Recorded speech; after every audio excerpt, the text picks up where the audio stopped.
Okay, here we go. Hello, everybody. Guess what? It is time for the Jerry Hinkle program. I am Jerry Hinkle. This is my program. It is Monday, and a beautiful Monday. It is 33 degrees outside in late January, nearly February. In a couple of days, the groundhog's going to come out. Maybe he'll see a shadow, maybe he won't. Either way, I'm going to be eating sausage, because that's the only groundhog I care about. We are in the Ashley Crangan Studios, coming to you live just about almost pretty near. Brought to you again by Tang, America's favorite instant breakfast drink. 100-day supply, 100% of your day's supply of vitamin C. Yeah, it's, for 100 days of that, you're going to have to drink a whole lot. Anyhow, I got kind of something in my throat there, but we're going to keep pressing on because that's what we do here at the UBS Network. And we're going to leave all the regular news, but down by the wayside. We all know Trump's in trouble, and he's getting us in trouble, and he's bad, and he needs to be sent to his room without supper, or whatever else his critics are telling us. Well, so, like I said, we'll just bypass that and go right down to what I'm going to talk about today. Mary Tyler Moore, a television, some say icon, I say living legend. Either way, we're probably somewhere in the middle there, or maybe we're both right. And Bruce Tinsley from the Mallard Fillmore comic strip predicted through his character Mallard that people would treat the first big celebrity death of 2017 like they lost a close friend or family member. And I hate to admit that he could be right, because for me personally, she was invited into my home every Saturday night. That's right. And well, in our case, we only had the two channels. We had CBS and PBS. Later on we had Channel 4, which started out as NBC, but we're getting too far ahead of ourselves. Let's get back to now. Mary Tyler Moore. She was she started out as a dancer. As a matter of fact, her first big national role was as a pack of cigarettes. I can't remember if it was Lucky Strike or Old Gold, one of them. And pretty much all you saw, there was the pack of cigarettes. I'm gonna sit down I'm gonna set down the thing. Yeah, there's a pack of cigarettes. I get talking with my hands here and can't be holding stuff. And a pack of cigarettes. All you saw of her was her legs, and they were nice legs, if I may have an opinion.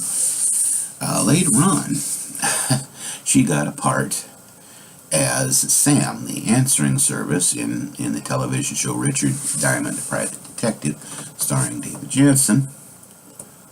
And she became very famous because all they showed was her legs, part of her mouth, and everybody's wondering, who is it playing Sam? And they kept it a secret for whatever reason. I suppose they thought that the people were buying the mystery,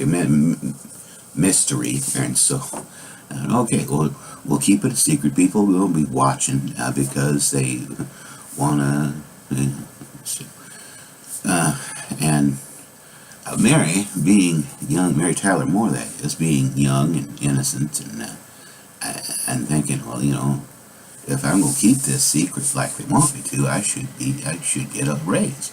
So she asked for a raise. Now, she did not mention a dollar figure, but she thought like 10 to 25 extra a week or something like that. Not like the $1 million an episode like people are asking today. But now she asked for a little raise, and no, I don't think so. So she was fired, and they hired a young lady whose name I did look up, but I forgot. I should have wrote it down and brought it in here to the Ashley Crangan studio with me. All right. So anyhow, so here she is, out of a job, And so she goes on auditions, and they want to know, well, what have you done other than being a dancing pack of cigarettes? And she figures, well, since she got fired, she might as well tell everybody she was Sam. So she told people she was Sam. TV Guide picked it up, and then all of a sudden everybody wanted to hire Mary Tyler Moore because she was the voice of Sam and the legs of Sam and the mouth of Sam from Richard Diamond, Private Detective. And that's how she came to her first big television role. They showed the entire, all of Mary Tyler Moore, complete with the capri pants, as Laura Petrie on the Dick Van Dyke Show. And as a matter of fact,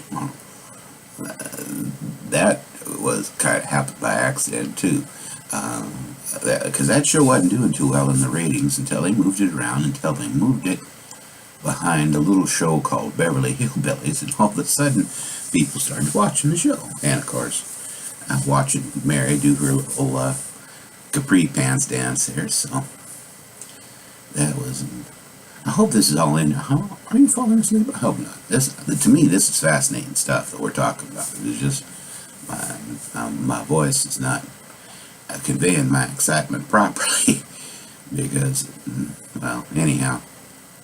And we're going to go a full 10 minutes on this, so get comfortable. Sorry about that.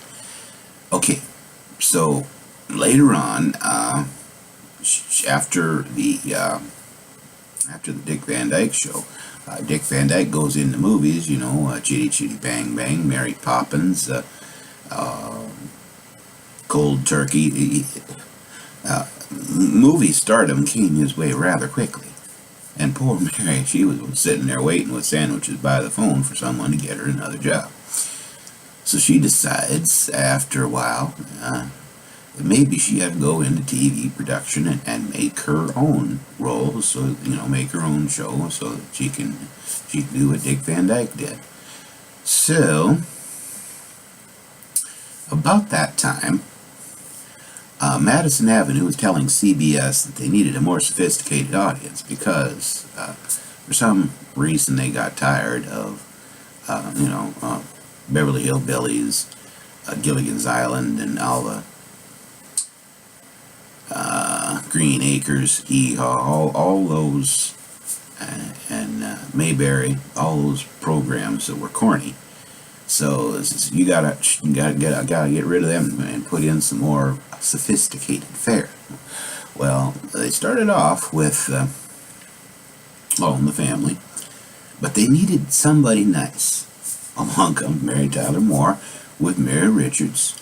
They wanted to have her divorced, but they were afraid that people would think that Laura Petrie divorced Dick Van Dyke. Long story short, she broke up with this dude after 4 years of living with him. I don't know how they just glossed over that. I don't know. They would rather have her living in sin than divorcing, I guess. That's just the way it goes. So of course, then after that, then she spun off Rhoda. She spun off Phyllis. She even spun off Lou Grant. There's a lot of folks, and of course she inspired programs like Murphy Brown and who knows what else, anything to do with, you know, workplace and that kind of jazz.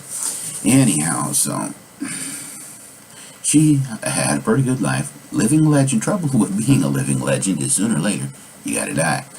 But so we'll say so long to Mary Tyler Moore. She had a pretty good life and a pretty good career, and it was a pleasure having her in the living room during the 70s as a guest.